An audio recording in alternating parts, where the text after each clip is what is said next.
YouTube, what is going on? Welcome back to the channel. Welcome to the video. Got it right this time. In this video, we are going to be covering the best cardio for fat loss. And we're going to get a bit in depth here, so stick with me, but I want to make sure you understand what's going on, because especially with cardio, for some reason, there are so many beliefs and there's so many myths and there's so many thoughts and there's so many school of thoughts, and I'm going to give you one guy's perspective. I'm going to give you one guy's point of view. I'm going to give you some information. I'm going to give you some facts. I'm going to give you, hopefully, everything you need to know. So when you leave this video, you will be set up good to go for what you know to be the best form of cardio for fat loss. And so there's three main things that we're going to cover in this video. First is going to be fasted versus non-fasted cardio. Second is going to be HIIT versus LISS. Now, you've probably heard of HIIT cardio before. And number three is going to be, sometimes I often get asked, what is the best piece of cardio equipment? Is it the treadmill? Is it the elliptical? Is it the bike? Is it the rower? Whatever it is, we're going to cover all that stuff here in this video. So number one, let's start with classifying which is better, fasted versus non-fasted. Truthfully, it don't fucking matter. And here's the thing. When it comes to just all of this, by the way, this can get encompassed in this one very basic thought, which if you follow me, you probably know what I'm about to say. But if you don't follow me, you're going to find out right now. When it comes to fat loss, the most important thing and the only thing that matters is you are in an overall calorie deficit. There is no other way to lose body fat other than being in an overall calorie deficit. If you do not know what a calorie deficit is, I'm going to link a video here above that explains everything you need to know about a calorie deficit. Now, which by the way is mainly done through your nutrition. So let me make that very clear as well. We're talking about cardio for fat loss, and you'll understand why here in a second, but mainly fat loss is done primarily through your nutrition. Now, going back to fasted versus non-fasted. Fasted cardio just means that you are basically doing cardio without eating anything prior. So that's when most people do fasted cardio in the morning when they wake up, and that's when they would do a fasted, because again, fasted because they haven't eaten anything, right? And obviously, non-fasted is if you eat something before you do your cardio session. And so the reality is, it truly does not matter whether you do your cardio fasted versus non-fasted. And let me explain some things why. Number one, you might have heard before, or people might tell you, oh, fasted cardio is better because you are going to, you have no carbohydrates to burn because you haven't eaten anything yet. So you have no carbohydrates, and so that means you're going to use fat for fuel, and you're going to burn fat for fuel during that workout, during that cardio session, which means you would lose more body fat. And while I understand why you may think, oh, okay, well, I'm going to burn fat, so that means I'm going to burn more overall body fat. No, unfortunately, that is not always the case, because again, unless you are in this overall calorie deficit, I don't care how much fasted cardio you do, you are not going to burn any body fat. And when it comes to, again, fasted versus non-fasted, just because, let's say you're doing fasted cardio, just because you're using fat for fuel, that doesn't mean you're actually burning off body fat. It just means you're using fat for fuel. Because again, unless you create this overall calorie deficit, this overall negative energy expenditure, you are intaking less calories than what your body is burning. You can do all the fasted cardio you want. Just because you're using fat for fuel, that doesn't mean you're physically burning body fat. And so if somebody tries to tell you that, and that's why fasted cardio is better, they're just unfortunately inaccurate, because the only way to burn actual body fat off of your body is going to be through a calorie deficit. And so this is why fasted versus non-fasted, it doesn't really matter. I typically prefer not fasted, so I prefer eating something before any form of exercise. And we'll kind of get into that as well when we talk about HIIT cardio versus LISS cardio. But I typically prefer eating something before any form of exercise, because what I've seen just through knowledge and experience, I used to be an in-person coach, and what I would see sometimes is people would come in without eating anything for 3, 4, 5, 6, 7 hours, and either one of two things would happen. Number one, their performance would massively decrease. They would not be able to do as much, to go as hard, go as long of duration of time, any one of those performance-based things. Or number two, they almost fucking pass out, because what happens is if you don't have any of these carbohydrates in your system or food in your system, your body's going to have to get it from basically your blood sugar, right? So what happens is your body starts to use this blood sugar for energy, and your blood sugar drops and you get super like lightheaded, all that kind of stuff happens. This is if you don't eat beforehand. And so typically speaking, I like to eat beforehand to, number one, avoid that, but also number two, again, think about it from if you're eating food beforehand, you're probably gonna have more energy. If you have more energy, whether you realize it or not, you very well might realize it, and you probably will realize it, but whether you realize it or not, if you eat food before, you're probably gonna have more energy. If you have more energy, what's probably gonna happen? You're probably gonna push harder. Again, you might not even realize it, but on a cellular level, you can very well be working harder, producing more ATP, producing more energy, burning more calories because you have more food in your system, as opposed to if you're going fasted and you feel like shit and you're super lethargic and super tired, you're not pushing as hard, your body's not acting as fast. So technically speaking, if you're getting really nitty gritty, you'd probably actually burn a bit more calories doing it with fasted versus non-fasted. Is it that big of a deal? No, probably not. But just going down to the nitty gritty, you'd probably see better results from doing non-fasted. And again, this all comes back to your overall calorie intake for the day, especially when it comes to fat loss. But fasted versus non-fasted, I typically lean towards the side of not fasted. Eat something before your cardio session or workout session because that is going to be, typically speaking, what is the most beneficial for you. So that is number one. Now, number two, HIIT versus LISS cardio. So really quickly, HIIT cardio just means high intensity interval training. You probably know that. LISS cardio just means low intensity steady state cardio. So one more time, high intensity interval training, low intensity steady state. So one, HIIT is like this right here, whereas LISS is like this right here. And this one's probably the biggest one you're looking for because most people have tried to sell programs and sell this theory of like HIIT cardio is better for weight loss, better for fat loss. It's gonna, for example, people say HIIT cardio is going to burn more calories. And so we'll kind of get into this. In the short term, HIIT cardio very well might burn more calories in the short term. Stick with me here. Let's say you're doing 20 minutes of a HIIT cardio session versus 20 minutes of a low intensity steady state cardio session. And let's just use walking as that example, because if you're walking, that is low intensity steady state. Let's say you're doing 20 minutes of walking versus 20 minutes of HIIT. In that moment in time, you are probably going to burn more calories from the 20-minute HIIT cardio session. But that's where most people just stop looking. They don't even look past that. Like, that's all they see. All they care about is how many calories they burned in their cardio session. Let me tell you, number one, it's simply just not that big of a deal. And I've done an entire article on this, so I'll link that here below in the description of this video. How many calories you burn during your exercise or cardio session it's next to pointless. It's not pointless. Obviously, it has a role, but it's really not as big of a deal as people make it out to be. So let's just say and by the way, what you're using to track your calories burned during your workouts usually aren't accurate anyway, but all this being said, let's say you quote unquote burned 300 calories in 20 minutes versus 150 calories in 20 minutes, right? Here's where most people, again, they just stop right there.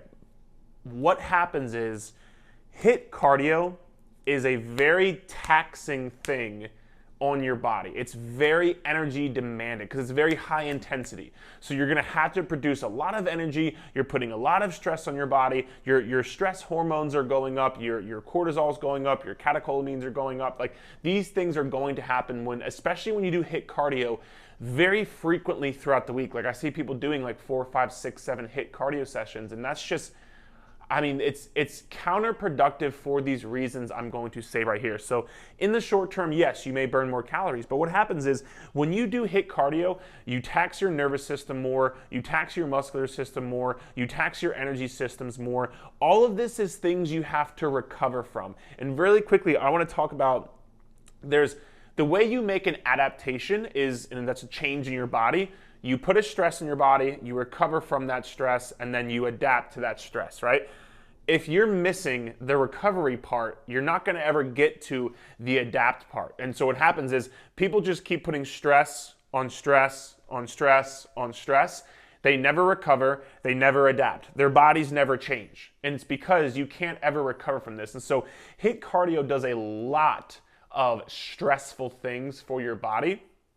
So that would be the number one reason why, in my opinion, less cardio, let's just say walking would be better for fat loss in that perspective, because it puts way less stress on your body and way less things you have to recover from.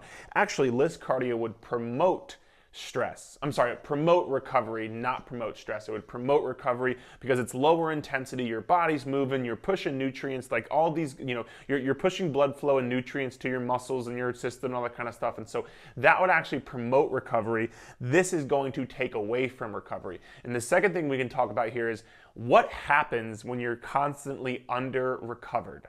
What happens? Many things happen. Number one, your workouts are going to suffer. So like your strength training program, building muscle, changing your physique, that's going to take a hit. Your sleep is going to take a hit. And if your sleep takes a hit, then also your recovery is going to take a hit. And if your sleep takes a hit and your recovery takes a hit and your workout performance takes a hit, you're just having all these things pushing down, down, down now. What happens as well is, again, your stress hormones go up. And so that's going to obviously cause some issues right there. What also happens is your sleep, again, like I said, your sleep's going to suffer. And your body's constantly under recovered. So if you're sleeping poor and you're constantly under recovered, you're constantly fatigued, what typically happens after that? More cravings, more hunger. Your hormones literally kind of shift towards, I'm clearly under recovered. I need to make sure I get some more food, more fuel, more food, more fuel. What does this mean? When it comes to fat loss, what are we trying to create from the beginning? A calorie deficit. So when you're doing constant HIIT cardio and you're always fatigued, always hungry, always tired, less willpower, what do you think is going to happen? You're not going to stick to your diet as well. And what did we say earlier about where fat loss is primarily done? Through your nutrition. So that's great. You're burning more calories in the very, very, very, very, very short term with this HIIT cardio, but all of these side effects that can come with it, because it is very, very, very taxing on your body, all of these side effects that can come with it are actually decreasing your ability to stick to your diet, to stick to your calorie deficit, to recover properly, to have good strength training workouts. All of these things are kind of compounding on top of each other to kind of bring your overall number down, right? Let's say your recovery, should be at 100%. Like with this constant HIIT cardio 24/7, you're going down to 70, 60, 50%, and that's just not going to be advantageous for that cycle we talked about, where you put a stress in your body, you recover from it, and you adapt to it. This, typically speaking, again, because people just continuously overdo it, is not going to be beneficial for that particular part of, again, changing your body, which is, I think, why you're even working out in the first place, is because you want to change your body. Of course, you can work out for health as well, which you should be working out for your health, but people want to change their body, and that's why I try to do HIIT cardio. So for that reason as well, HIIT cardio was probably going to take a back seat to LISS, or just, again, for reference terms here, for walking, because walking's not going to put a stress on your body. It's not super taxing on your body. It actually promotes recovery. It can actually help mentally de-stress you as well, so your stress hormones can actually go down. And so this is going to promote all of that healthier state right here, as opposed to HIIT cardio, which is promoting more of this, like, very, very, very intense fight or flight thing, where your body's going to have to recover from it, and with other life factors, other stress factors, other workout factors as well, can kind of take back from that. So that would be the number two thing. It just really makes it harder to stick to your diet. You're constantly fatigued, constantly hungry, constant cravings, just makes it a bit harder. The third thing is going to be the energy systems. And so we talked about fasted versus non-fasted cardio. I talked briefly about how if you were fasted, your body's going to use fat for fuel. If you're not fasted, typically speaking, your body's going to use more of glucose or carbohydrates for fuel. And so people think that burning, using fat for fuel is going to burn more body fat. Technically not the case. So we talked about that, right? HIIT cardio versus LISS cardio. The energy systems that you are going to use for HIIT versus LISS cardio is basically going to be, HIIT cardio is going to be much more glucose based, which is, think of it, carbohydrates. So you're going to be burning carbohydrates for fuel. LISS cardio is going to be more fat dominant. So you're going to be burning fat for fuel during LISS cardio, during walking, for example. Now, you may think, Eric, you just said it doesn't matter, so why are you bringing this up? Here's why I'm bringing it up. If you are doing HIIT cardio, right, and you're consistently using glucose glycogen as fuel, what's going to happen is when you go into your strength training sessions, which if you're not strength training, I really, really please start strength training. But when you go into your strength training sessions, typically what happens? Well, since you've already used all of your glycogen, which is, again, when you strength train, your body's main source of fuel is glycogen. You've already used all your glycogen, and you've already used all your glucose, right? You have glycogen stores in your muscle, right? Again, this is basically just like energy for the workouts. To actually contract a muscle, you need some glycogen and energy and those kind of things, right? So you store glycogen here. When you do HIIT cardio, like that energy system that you're using is glycogen glucose based. And so when you're doing that, you deplete your glycogen, deplete your glucose, and your body has to kind of recover from that. So if you're doing that nonstop and then trying to do HIIT cardio on top of that, and then trying to do strength training on top of that, two things. When you go into your strength training, you're going to be limited on the amount of glucose and glycogen you have. So you're obviously going to be limited on how well you can perform, how well your body can perform, how strong you are, how much you can lift. And again, that performance, if your performance drops there, not only is it dropping from your body can't recover from HIIT cardio to begin with, but now your workout performance is dropping as well. So you really are kind of putting yourself behind the 8 ball when it comes to changing your physique, because your workout performance is drastically decreasing now. And again, talking about like going back to calorie burn, I hope you're sticking with me here, and I apologize if I'm kind of all over the place, but going back to calorie burn here for a second. Everybody's so focused on the short-term calorie burn, right?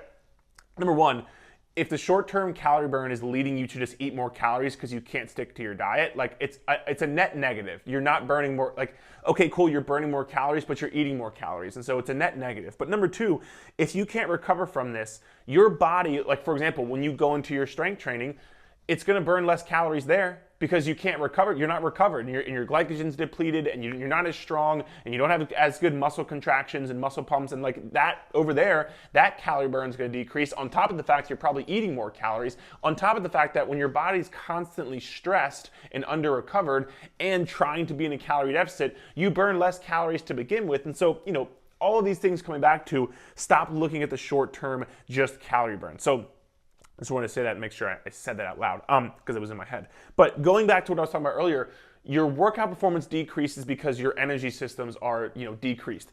As opposed to list cardio, that requires next to no glycogen. So now the food that you are consuming is going to be put in glycogen stores in your muscles. Because again, it's not getting depleted from doing HIIT cardio anymore, it's actually getting stored in your muscles. And so now you can get the best of both worlds. When you're doing this, okay, cool, you're burning fat for fuel, which is like whatever, but it's more so you can actually save that glycogen for your strength training workouts. And then when you go and do your strength training workouts, you can actually get stronger, you can build more muscle, you can lift more weight, you can do more reps, you can keep your workout performance increased. And so over a period of time, those are my main 3 points, but over a period of time, this right here, like the calorie burn, because that's what everyone focuses on, the calorie burn pretty much evens out. Because even though you're burning more calories in the short term over here, in the long term over here, you're burning just as much, if not more calories. Because again, number one, you're not eating as many calories because you're not under-recovered, so you're sticking to your diet better. That's kind of like the sidebar here. But because you're doing list cardio, you can actually adhere to your training program better. You can actually make sure you're pushing yourself in the gym. You can actually recover properly. You can build more lean muscle mass, which means you're going to burn more calories at rest. All of the things pretty much even out, if not more in favor of the list cardio or the walking. And so just making sure we understand that, because I often say HIIT cardio is walking is better for fat loss than HIIT cardio, and everyone kind of freaks out and like, what do you mean? Or what do you mean? What do you mean? That's what I mean. So I hope that made sense. If not, please feel free to drop it below, drop a question below. But that's pretty much why I prefer list cardio over here, and that's why I prefer non-fasted cardio, because typically speaking, most people are going to benefit more from that. So I hope that made sense right there. And again, list cardio is just anything that's like steady state, low intensity, heart rate not getting super high, right? And again, just one more time, when your heart rate spikes really high, again, your stress levels have to kick in, your insulin spikes, like all this, and that's not a bad thing, but when you constantly do that, like that's where people get under-recovered. So I'll digress on that. I think list cardio and non-fasted cardio are the best forms of cardio for fat loss, because they're gonna help you with that calorie deficit that much more. So those are your first two things. Now, the last thing, what is the best piece of equipment? Again, people ask me, treadmill, elliptical, rower, bike, what should I do? Here's the thing. Again, now that we know, typically speaking, low intensity, steady state cardio is gonna be, more towards the best action here, On top of that, what we can consider is when doing cardio, especially if you're doing a strength training program, you want to minimize the eccentric loading as much as you possibly can. So eccentric loading, think about when you're going down into a squat. That is the eccentric portion of that. If you have a barbell on your back, you're going down into a squat with 100, 200, 300 pounds in your back. That is a lot of eccentric loading. If you're doing a bicep curl on the way down, that is eccentric loading. Typically speaking, that is where a lot of damage happens to the muscle in particular, the muscle fibers in particular. So when doing cardio, typically speaking, we want to minimize the amount of damage you are putting on your muscles because, again, if you are following a strength training program, which if you're not, I don't know why, please start following a strength training program. We want to minimize the eccentric loading so then that way your muscles can actually promote recovery, not damage your muscles that much more. And then when you go into your strength training sessions, well then, again, now you're just damaging muscles throughout the entire week that can never recover, so on and so forth, right? So we typically speaking want to minimize the eccentric loading. And my 3 top favorite things for this are going to be, again, walking, because it's so low intensity, it's so steady state, it's not high intensity, it's not like running where every single step you take, you're like running and having this higher intensity and smashing your knees and smashing your muscles. Like that would be a lot of eccentric loading there, but walking is very, very, very not that. So walking, number 1, sled pushes, number 2. So if your gym has a sled push, a sled on there, pushing the sled can be a great concentric, not eccentric form of cardio, and I think it's one of the more fun forms of cardio. Like sometimes I just get bored walking, and so I enjoy sled pushes or the assault bike. So those 3 things right there are typically speaking my top 3 favorite pieces of equipment when it comes to cardio. Also, as well, for the assault bike, I like that because let's say, for example, it's freezing cold outside. Like right now, when I'm filming this, it's the end of October, beginning of November, and it's starting to get a little chilly out there. So, if you want to get some forms of cardio in that doesn't require you to go outside and walk, an assault bike is a great way to do that. And again, it's not eccentric loaded, so it's very concentric. So it's a lot of just like, again, you're pushing, but pushing just means you're kind of pushing blood, those kind of things, promoting recovery, and again, not very high intensity. So those are typically speaking the best pieces of equipment. I also enjoy, to an extent, the rower. I like the rower. I'm not a big fan of like those elliptical things. I just don't. I think they're very, very boring. And again, eccentric loading, that kind of stuff. And so that's what I'd say for pieces of cardio. I'm not a huge fan of the stair stepper either because, again, it's eccentric loading. So it's like, and again, people just go in there and they think they're going to grow their glutes by doing a stair stepper. I'm rambling right now. So we will end this video right here. I hope this video was helpful for you. If you have any questions, please feel free to drop them below. But again, typically speaking, non-fasted, less cardio, and again, either walking, assault bike, or the sled push. Those are your kind of top 3 things, top 4 things when it comes to cardio for fat loss. But remember, please remember, for fat loss, a calorie deficit is the only way to lose body fat, all right?